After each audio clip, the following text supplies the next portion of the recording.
Big question mark for Andy Farrell around selections for his squad when they come up against the Wallabies this weekend is at fullback. Jamie Osborne out for the remainder of the Autumn Nation series.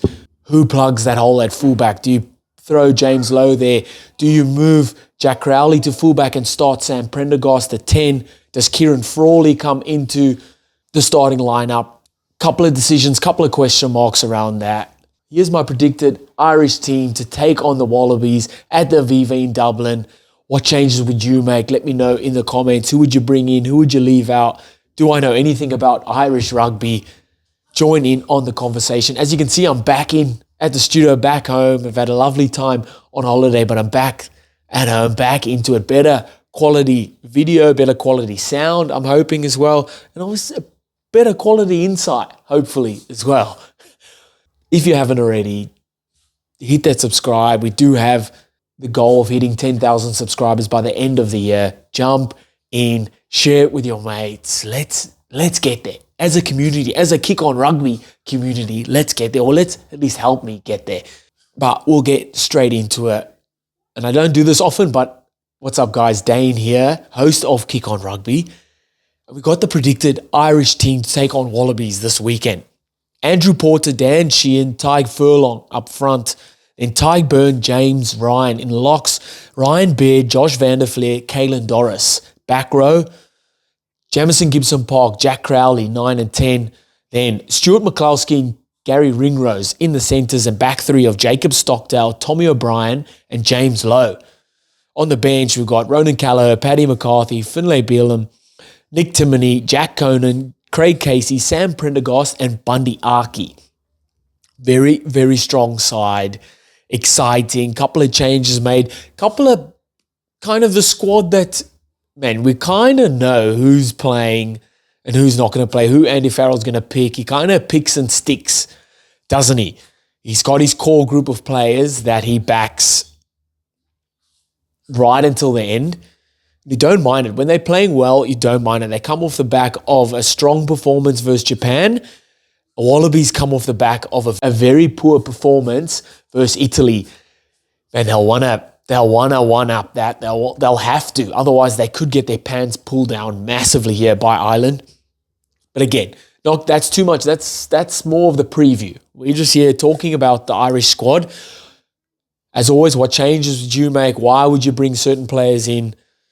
Let's debate about it in the comments. Let's get into some of the reasons why. So up front, Andrew Porter, Tyg Furlong, Dan Sheehan. It's kind of that's your front row. That is your front row. Andrew Porter, while scrummaging well, a lot of people say that he bores in or he scrums in. Again, I'm not too clued up on the dark arts. He brings a lot to his game or to the game than just scrummaging. He gets around the park, gets through a ton of work. He's like adding an extra hooker on the field.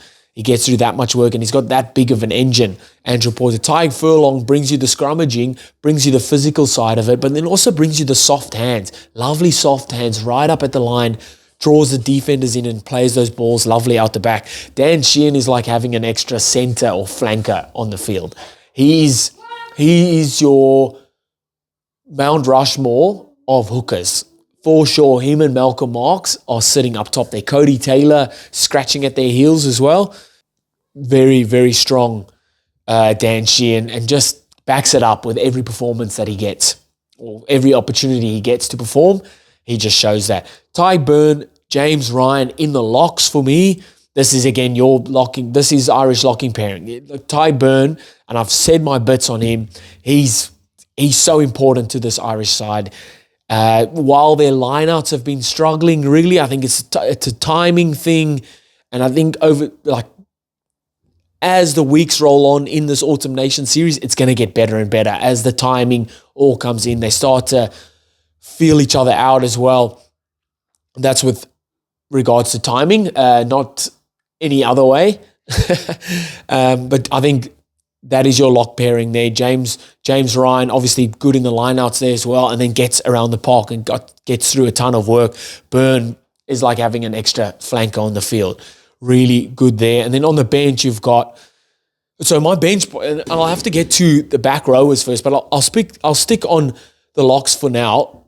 On the bench, as you can see, I've got Timony and Conan, who are both back rowers. Why I've done that is because you've got Ryan Beard. I've got him selected as sixth flank. He can jump in at lock if a lock injury happens.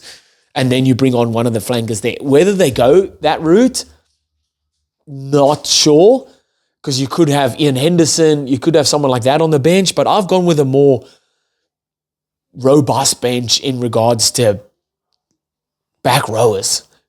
James Ryan and Ty Byrne can play a full 80 minutes.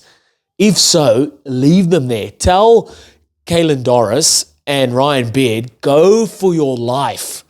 Go as hard as you can for the first 40, 50 minutes and then bring Timony and Jack Conan on. So let's speak then on the back rowers. I've gone with Ryan Beard, Josh van der Flier, Caelan Doris captain. I've said my bit now on the reserves and why I've gone with that reserve. Why I've gone with these back row, like Caelan Doris played really well against Japan, coming back from that injury, did bits against the All Blacks as well, off the bench, but he's your captain. He's your captain. You're going to pick him. You're going to start him. Whether he plays the full game, who knows, whether he's fully match fit now. He's had a couple of games or a couple of minutes under his belt. And when he gets going, he's your man at 8. And you've got someone like Jack Conan you can bring on. That's some depth in that number 8 department there. Josh van der Flier, man, one of your first picks, goes without saying, can play a full 80 minutes, gets through a ton of work. Can't wait for that battle of Van der Flier versus Fraser McWright. That'll be nice as well. And then Ryan Beard has been in some form of late, been really playing well at 6 flank. Obviously covers the second row, and that's why I don't have a second row on the bench, because Ryan Beard will cover the second row. Obviously, if he gets injured and then a lock gets injured, then you're kind of pushing shit uphill. But Jack Conan can, at a stretch, probably cover second row. 9 and 10, Jamison Gibson Park, Jack Crowley. Craig Casey got the opportunity versus Japan, but Gibson Park, I still think, is your number 9. The way he controls the tempo of the game, he knows when to go fast, when to slow things down.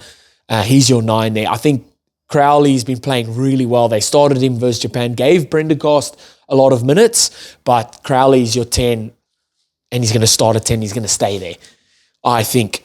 Then Prendergast and Casey on the bench, give them minutes at the back end of the game, depending on how the game goes and depending on injuries as well. They'll get minutes at the back end of the latter stages of the game. Centers, Stuart McCloskey and Gary Ringrose. I thought these guys did really well versus the All Blacks. Yes, they didn't get the result, but I think you're 12 and 13 at the moment. They're the form 12 and 13 at the moment. McCloskey was so good getting over the ad line. He did get... Was he injured? Did he go off injured? I haven't seen, unless I've missed something, I haven't seen an official statement or post from the Irish rugby team saying that McCloskey was injured. If he is, obviously Bundy Aki would start at 12, or Farrell, he was really good versus Japan as well, but I think McCloskey keeps his 12 jersey off the back of his performance versus the All Blacks. He was outstanding there. Gary Ringrose, good defensively. And I think it keeps his spot there. Bundy Aki on the bench, yeah, they can cover centre, probably only centre. If a wing gets injured, that's where my back 3 changes around a bit. Let's just get straight into it. So my back 3, I've gone with Jacob Stockdale, Tommy O'Brien, and James Lowe. James Lowe at fullback. So Jamie Osborne injured, shoulder or injury, he's done for the Autumn Nations series, the rest of it.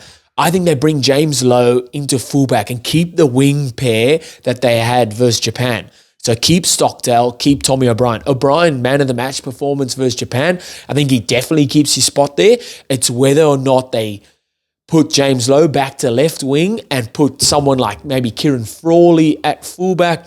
I see they've brought Mac Hansen back into the squad, but the Post said that he's still making positive strides in his rehab. That's very but also he's coming up against a lot of his mates, Australia. So do they just bring Mac Hansen back in, throw him back in there? Because if he's fit and ready to go, you'll chuck him at fullback for sure. But I've gone with James Lowe here, Jacob Stockdale on the wing, and then Tommy O'Brien on the other wing. Again, you can, like Kieran Frawley can come in there. We know he can cover. You could, at a stretch, move Sam Prendergast to 10 and move Crowley to fullback. But then I think that throws it out. Like Crowley, your 10, you don't want to be changing him. When he's been playing well, you don't want to be changing him from 10. You want the maestro to be running things from that 10 position, from that quarterback position. You don't want to be changing that too much. So I think they go James Lowe at fullback, or I think that. At least what I think and what actually happens is a lot of the times two different things. But there you have it. Irish fans, what do you guys think? What changes would you make? What do you think Andy Farrell's going to go with? Let me know in the comments. Hit that subscribe if you haven't already. I'll see you next time. Bye.